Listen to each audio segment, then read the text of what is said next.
കുടജാദ്രി മലനിരകളിൽ നിന്നും ഒഴുകിയെത്തുന്ന സൗപർണിക നദിയുടെ തീരത്ത് സ്ഥിതി ചെയ്യുന്ന കൊല്ലൂർ മൂകാംബിക ക്ഷേത്രത്തെക്കുറിച്ച് കേട്ടിട്ടില്ലാത്തവർ കുറവായിരിക്കും.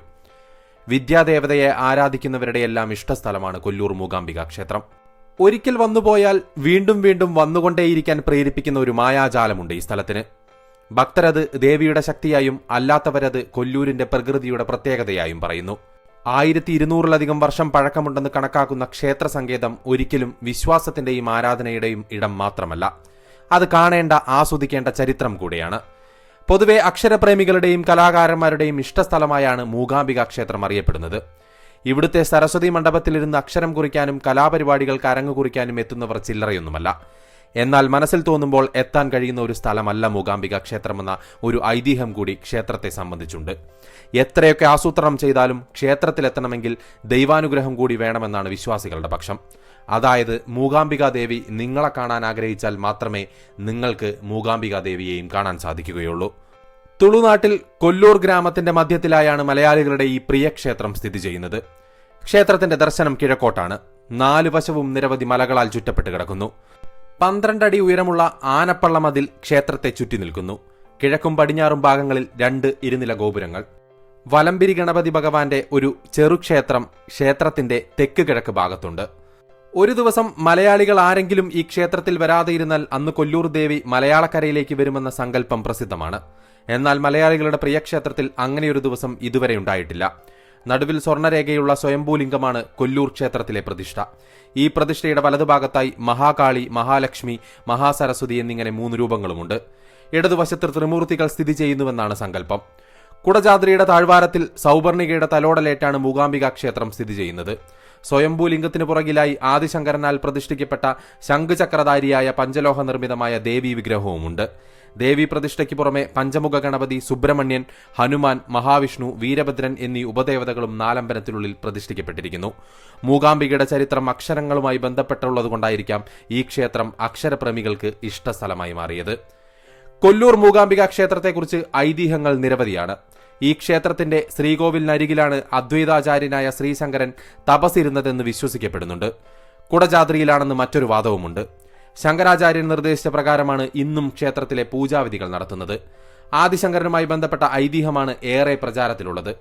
ആദിശങ്കരൻ നടത്തിയ തപസ്സിൽ സംപ്രീതയായി ദേവി പ്രത്യക്ഷപ്പെടുകയും ദർശനത്തിൽ കണ്ട അതേ രൂപത്തിൽ തന്നെ സ്വയംഭൂവിന് പുറകിൽ ദേവിയുടെ വിഗ്രഹം അദ്ദേഹം പ്രതിഷ്ഠിക്കുകയും ചെയ്തു എന്നാണ് ഈ ഐതിഹ്യം. പരശുരാമനാണ് ക്ഷേത്രത്തിൽ പ്രതിഷ്ഠ നടത്തിയെന്ന് മറ്റൊരു വിശ്വാസവുമുണ്ട്. കൊല്ലൂർ മൂകാംബിക ക്ഷേത്രം മഹാരണ്യപുരം എന്ന പേരിലാണ് മുൻപ് അറിയപ്പെട്ടിരുന്നത്. കോലമഹർഷി എന്ന സന്യാസിവര്യൻ ദേവിയെ പ്രീതിപ്പെടുത്താനായി സൗപർണിക തീരത്ത് തപസ്സനുഷ്ഠിച്ചെന്നും ഇതേസമയം മറ്റൊരസുരനും ശിവപ്രീതിക്കായി ഇവിടെ തപസ് ചെയ്തെന്നും കഥയുണ്ട്.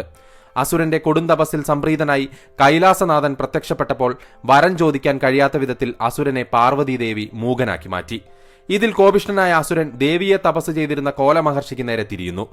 ഒടുവിൽ ഭക്തനെ രക്ഷിക്കാനായി മൂകാസുരനെ വധിച്ച ദേവി മഹർഷിയുടെ അപേക്ഷ അനുസരിച്ച് അവിടെ കുടികൊള്ളുകയും ചെയ്തു എന്നാണ് മറ്റൊരു സങ്കല്പം.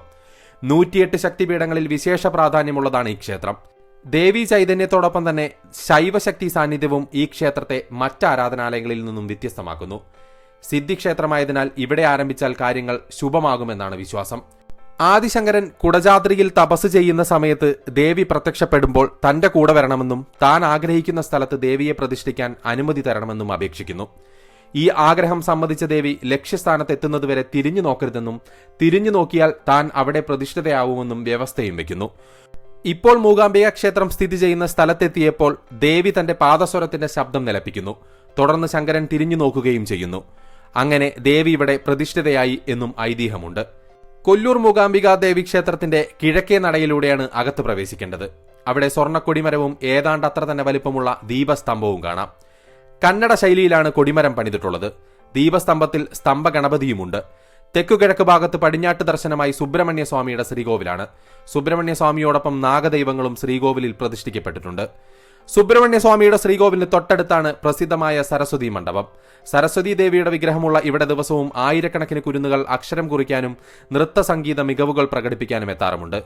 ആർക്കും തന്നെ വാടകയ്ക്കെടുക്കാനോ സ്റ്റേജായിട്ട് ഉപയോഗിക്കാനോ സാധിക്കാത്ത ഒരു മണ്ഡപമാണ് സരസ്വതി മണ്ഡപം. അതുകൊണ്ട് തന്നെ കലാകാരന്മാർ ക്ഷേത്രാധികാരികളുടെ നിർദ്ദേശമനുസരിച്ച് കലാപരിപാടികൾ അവതരിപ്പിച്ച് മടങ്ങുന്നു. ഗാനഗന്ധർവനായ ഡോക്ടർ KJ യേശുദാസ് എല്ലാ വർഷവും തന്റെ ജന്മദിനമായ ജനുവരി 10 ഇവിടെ വന്ന് സംഗീതാർച്ചന നടത്താറുണ്ട്. ഇവിടെ അരങ്ങേറ്റം കുറിക്കുന്നത് പുണ്യകരമായി കണക്കാക്കപ്പെടുന്നതുകൊണ്ടാണിത്.